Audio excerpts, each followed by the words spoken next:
Kami dari kelompok 3 ingin menjelaskan mengenai kejahatan terhadap kehormatan, penghinaan, Undang-Undang ITE menurut negara Indonesia dan Malaysia dan disertai dengan hukum Islam. Di Malaysia, hukum dibagi menjadi dua, yaitu hukum tertulis dan hukum tidak tertulis. Hukum tertulis adalah hukum yang telah ditetapkan dalam suatu perundang-undangan. Kemudian hukum tidak tertulis. Hukum tidak tertulis adalah hukum yang tidak terdapat dalam undang-undang namun dapat ditemukan dalam keputusan-keputusan terdahulu. Istilah hukum pidana di negara Malaysia dikenal sebagai kanun keseksaan, yakni seseorang dapat dihukum apabila dalam keadaan dua hal, yakni dapat dihukum karena ada aturan yang mengatur.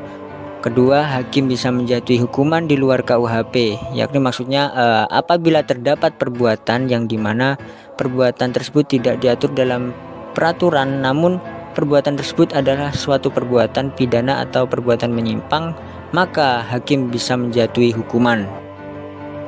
Di negara Malaysia, mengenai pencemaran nama baik didefinisikan sebagai fitnah.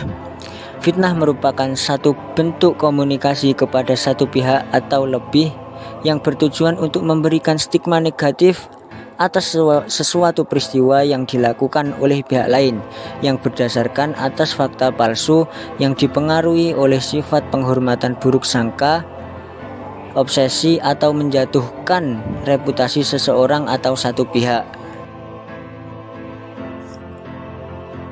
Aturan tindak pidana pencemaran nama baik di Malaysia diatur dalam Undang-Undang Penghasutan 1948, yang dimana undang-undang ini mengkriminalisasi tindakan apapun yang memiliki kecenderungan menghasut. Dengan pelanggaran pertama dapat dihukum hingga 3 tahun penjara dengan denda Rp5.000 Malaysia atau setara dengan Rp17.300.000.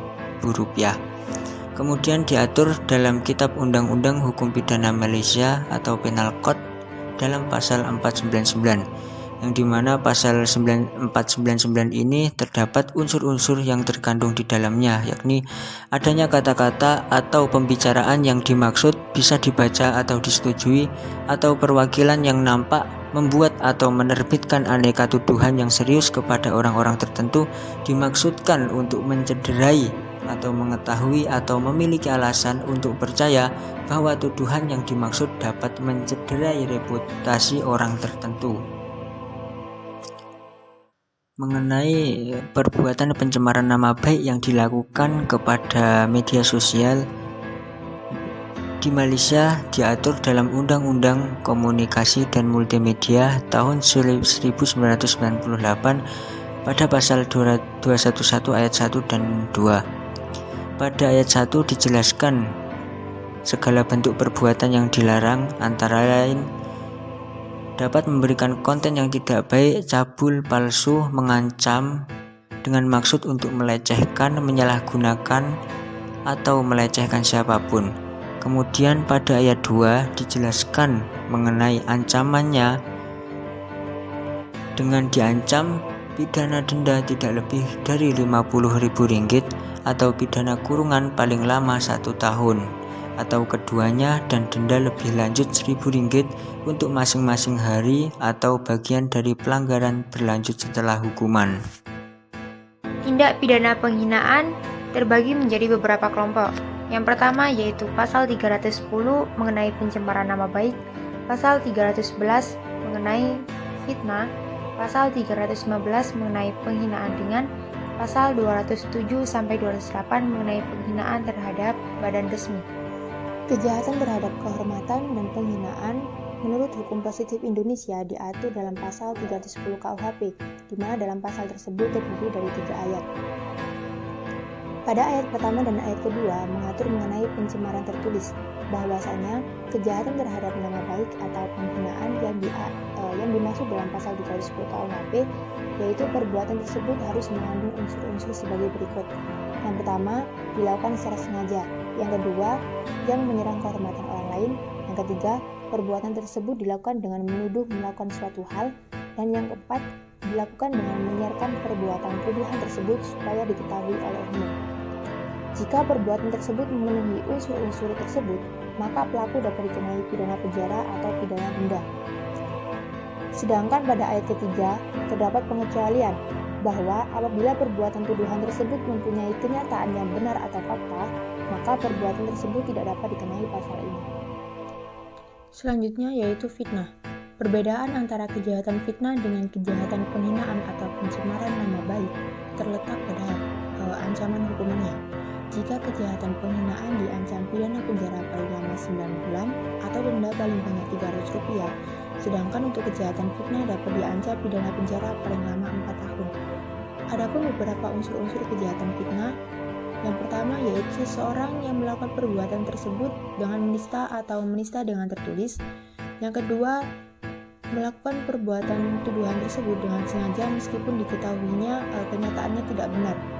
Sehingga pada pasal ini, seseorang yang melakukan perbuatan menista diberikan kesempatan untuk membuktikan perbuatannya. Apabila tuduhan atau berita yang disebar memiliki kebenaran pada kenyataannya, maka orang yang melakukan perbuatan menista tersebut tidak dapat dikenai pasal ini. Selanjutnya, penghinaan ringan. Yang dimaksud penghinaan ringan bukan suatu perbuatan yang menuduh seseorang atas suatu perbuatan, melainkan suatu kata-kata keji, umpatan, atau kata makian yang dapat digolongkan sebagai bentuk penghinaan. Adapun unsur-unsur dari penghinaan ringan sebagai berikut. Yang pertama, dilakukan dengan sengaja. Yang kedua, penghinaan tidak bersifat menista baik secara lisan maupun surat. Yang ketiga, saat melakukan perbuatan harus melalui salah satu syarat cara perbuatan dilakukan, antara lain. Yang pertama, dilakukan di tempat umum baik secara lisan maupun tulisan. Yang kedua, dilakukan di depan atau di hadapan orang umum. Yang ketiga, dilakukan secara tertulis yang dikirimkan kepada orang terhina. Selanjutnya yaitu penghinaan terhadap badan resmi. Penghinaan terhadap badan resmi sendiri diatur dalam pasal 207 KUHP, di mana adapun unsur-unsur delik pada pasal 207 KUHP yang pertama yaitu perbuatan yang dilakukan dengan sengaja. Yang kedua berupa penghinaan. Yang ketiga, perbuatan tersebut dilakukan di muka umum, baik berupa tulisan atau lukisan yang memuat penghinaan di muka umum. Yang keempat yaitu ditujukan pada suatu kekuasaan yang dijalankan dalam badan pemerintahan. Bentuk penghinaan yang dimaksud yaitu suatu perbuatan penghinaan yang ditujukan pada penguasa dalam menjalankan tugasnya sebagai badan hukum pemerintahan. Selanjutnya yaitu UU ITE. Perbuatan pencemaran nama baik melalui media situs internet. Undang-undang yang digunakan yaitu Undang-Undang Nomor 11 Tahun 2008 tentang Informasi dan Transaksi Elektronik. Menurut pernyataan dari MK, adanya UU ITE tersebut dikarenakan pasal-pasal dalam KUHP dianggap tidak cukup untuk mengatasi suatu persoalan hukum yang muncul melalui dunia maya. Suatu penjelasan mengenai perbuatan yang merupakan pencemaran nama baik atau penghinaan tidak dijelaskan secara spesifik dalam UU ITE. Adapun unsur yang menjadi patokan dalam penerapan UU ITE yaitu tanpa hak mendistribusikan. Apabila suatu perbuatan penghinaan yang dilakukan dengan sengaja dan tanpa hak mendistribusikan dapat dikenai pasal 45 UU ITE yang dapat dijatuhi pidana penjara paling lama 6 tahun dan atau denda paling banyak 1 miliar rupiah. Terdapat perbedaan tindak pidana penghinaan dalam Undang-Undang Indonesia dan Undang-Undang Malaysia. Pada hukum positif Indonesia, pasal mengenai tindak pidana pencemaran nama baik telah diatur dalam pasal 310 KUHP. Tindak pidana penghinaan sendiri dalam KUHP terbagi menjadi beberapa kelompok, di antaranya yaitu pasal 310 mengenai pencemaran nama baik, pasal 311 mengenai fitnah, pasal 315 mengenai penghinaan ringan, pasal 207 sampai 208 mengenai penghinaan terhadap badan resmi. Untuk tindak pidana fitnah telah diatur sendiri dalam pasal 311 KUHP, di mana perbuatan tersebut harus memuat unsur-unsur sebagai berikut. Yang pertama yaitu seseorang yang melakukan perbuatan penistaan atau menista dengan tertulis. Yang kedua, melakukan tuduhan tersebut dengan sengaja meskipun telah diketahui tidak ada kebenaran dalam tuduhannya tersebut. Berbeda dengan Undang-Undang Malaysia, definisi pencemaran nama baik sama dengan fitnah, sebagaimana yang tertera dalam Case Law Malaysia dan Common Law Inggris. Dari segi ancaman pidananya juga, dalam Undang-Undang Indonesia lebih menitik beratkan pada ancaman hukuman penjaranya, sedangkan Malaysia lebih menitik beratkan pada ancaman hukuman dendanya. terdapat perbedaan yang sangat signifikan perbandingan dari pasal UU ITE. Dalam Undang-Undang Malaysia hanya mengancam hukuman kurungan paling lama 1 tahun dan denda tidak lebih dari Rp50.000. Sedangkan di Indonesia, pelaku dapat dijatuhi pidana penjara paling lama 6 tahun dan atau denda paling banyak Rp1 miliar. Meskipun pada Undang-Undang Malaysia mengenai tindak pidana penghinaan tidak diatur dan terbagi kelompok tersendiri seperti pada Undang-Undang Indonesia, namun di negara Malaysia terdapat kewenangan hakim dapat menjatuhi hukuman di luar KUHP, yaitu apabila terdapat perbuatan yang tidak diatur dalam peraturan, namun perbuatan tersebut adalah suatu perbuatan pidana, maka dapat dikenai hukuman. Kejahatan terhadap kehormatan dan penghinaan menurut hukum pidana Islam. Dalam Islam, penghinaan merupakan perbuatan dengan penyerangan terhadap harkat dan martabat seseorang, serta perbuatan yang berkaitan dengan merendahkan kehormatan dan kemuliaan seseorang. Bentuk penghinaan dalam hukum pidana Islam ada dua. Yang pertama adalah fitnah. Fitnah merupakan perkataan tanpa adanya dasar kebenaran yang disebarluaskan dengan maksud menjelek-jelekkan orang dan merugikan kehormatan seseorang. Yang kedua adalah namimah, yaitu adalah mengadu domba atau menyampaikan perkataan yang buruk dari seseorang kepada orang lain dengan maksud merusak hubungan di antara keduanya. Dasar hukum kejahatan terhadap kehormatan dan penghinaan dalam hukum pidana Islam diatur melalui yang pertama adalah surat Al-Hujurat ayat 11 yang berbunyi, Ya ayyuhalladzina amanu la yaskhar qaumun min qaumin asa ayyakunu khairan minhum wala nisa'um min nisa'in asa ayyakuna khairan minhun wala talmizu anfusakum wala tanabazu bil alqab bi'salismul fusuku ba'dal iman wa man lam yatub faulaika humud dzalimun. Yang artinya, wahai orang-orang yang beriman, janganlah suatu kaum mengolok-olok kaum yang lain, karena boleh jadi mereka yang diperolok-olokkan lebih baik dari mereka yang mengolok-olok. Dan jangan pula perempuan-perempuan mengolok-olokkan perempuan lain, karena boleh jadi perempuan yang diperolok-olokkan lebih baik dari perempuan yang mengolok-olok. Janganlah kamu saling mencela satu sama lain, dan janganlah saling memanggil dengan gelar yang buruk. Seburuk-buruk panggilan adalah panggilan yang buruk atau fasik. Dan barang siapa tidak bertaubat, maka mereka itulah orang-orang yang zalim. Yang kedua yaitu diatur melalui hadis riwayat Muslim yang berbunyi, Akhul muslimi la yatlimuhu wa la yahduluhu wa la yahkiruhu taqwa hahuna wa yushiru ila sodarihi salatha marratin bihasbi mri'im min syarri ayyahkiru ahahul muslimi.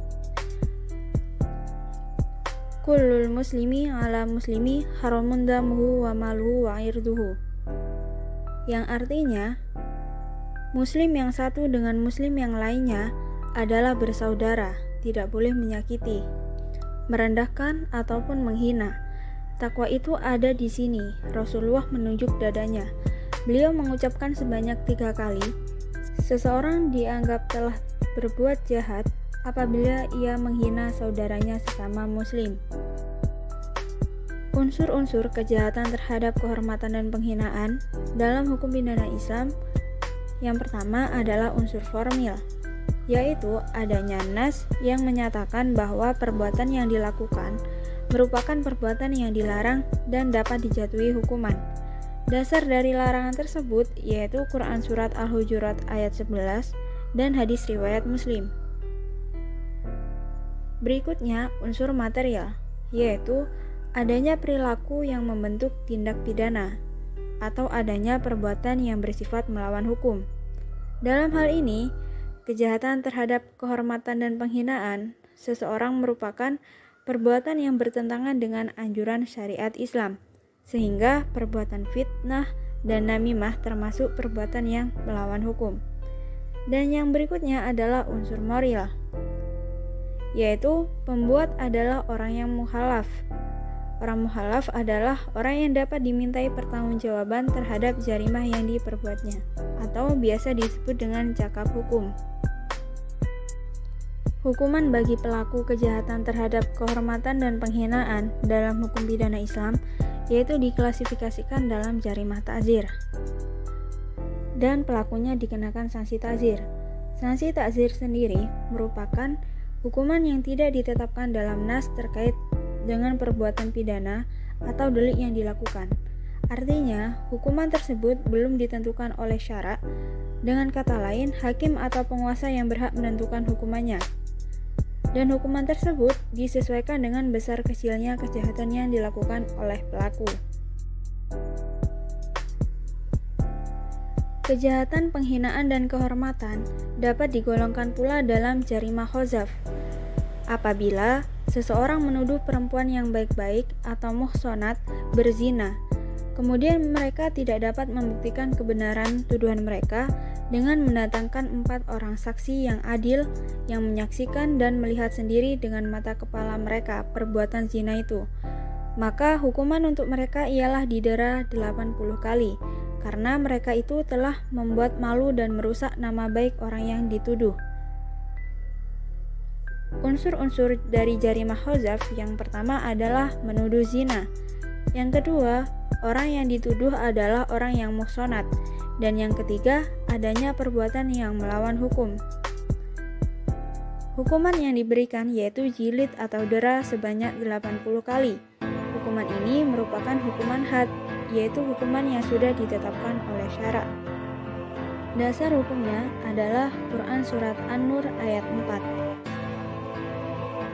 yang berbunyi, walladzina yarmunal muhsanati tsumma lam ya'tu bi arba'ati syuhada'a fajliduhum thamanina jaldatan wa la taqbalu lahum syahadatan abada wa ulaika humul fasikun.